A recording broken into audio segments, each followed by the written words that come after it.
একটা মানুষের যখন যান যাওয়ার সময় হতো, মানুষ বুঝতে পারতো এটা মারা যাবে, সবাই আসতো চামচে নিয়ে পানি দিত, সে যার মতো করে করত। একটু কল্পনা করেন,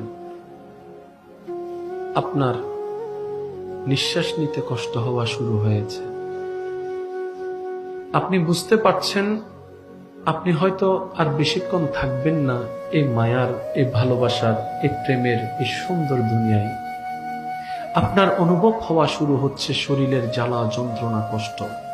আপনি দেখতে লাগলেন এক নতুন রূপের চেহারা, যাকে আগে কখনো দেখেননি, যাকে দেখে আপনার বিবেক বলছে, যার নাম তুমি বারবার শুনেছ, আজরাইল, এই তোমার সামনে চলে এসেছে আজরাইল।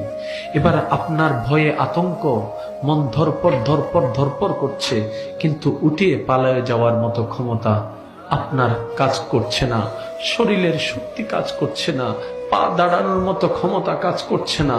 আপনি পালানোর চেষ্টা করছেন, যেমন স্বপ্নের মধ্যে বাঘ সাপ দেখলে যেভাবে আমরা স্বপ্নের মধ্যে পালাই, দৌড়াই, ঠিক সেভাবে অনুভব হচ্ছে।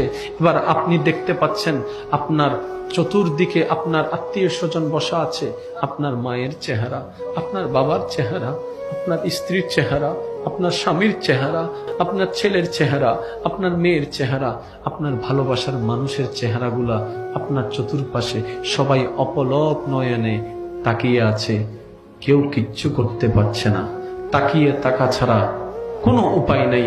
এবার আপনার নিতর আপনার এই আওয়াজ, অন্তর থেকে আওয়াজ আসে, এবার আপনার বুক চিৎকার করে, হৃদয় চিৎকার করে ডাক দিয়ে বলে, মা কিছু তো একটা করো, আমাকে নিয়ে যাচ্ছে, বাবা কিছু তো একটা করো, আমাকে তো নিয়ে যাবে এখন, ও স্বামী কিছু একটা করো না, ও স্ত্রী কিছু একটা করো না, আমাকে একটু বাঁচাও না।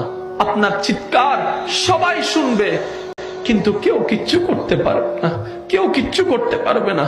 আপনার হাতটা হয়তো ধরে রেখে আপনাকে একটু সাহস দিবে, কিন্তু সবার চোখের সামনে আজরাইল আপনার জানটা নিয়ে যাবে, সবার তাকিয়ে থাকা ছাড়া কিচ্ছু কেউ করতে পারবে না।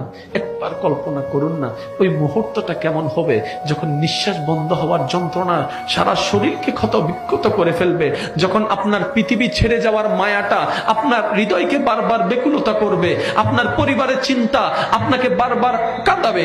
একটা বার ভাবুন কত অসহায় হব সেই মুহূর্তে যখন জানটা বের হয়ে যাবে। কিন্তু আবার সেই মুহূর্তে একদিকে মায়ার কষ্ট, একদিকে পরিবারের মায়া, একদিকে দুনিয়ার মায়া, একদিকে ব্যবসার মায়া, ভাবনায় আসবে এতগুলা টাকা আমি চলে যাচ্ছি, কে খাবে, আমার ভাইয়েরা তো দখল করে ফেলবে, আমার এই গাড়ি কে ব্যবহার করবে, আমি তো চলে যাচ্ছি, আচ্ছা কেমনে থাকবো সেই অন্ধকার কবরে, যার চতুর্দিকে মাটি থাকবে, মাঝখানে আমি থাকবো অন্ধকার কবরে। সব ভাবনা এক জায়গায় যখন আসবে, ঠিক ওই মুহূর্তে আপনাকে একটা পরীক্ষার সম্মুখীন হতে হবে, সেটার নাম হচ্ছে ঈমানের পরীক্ষা।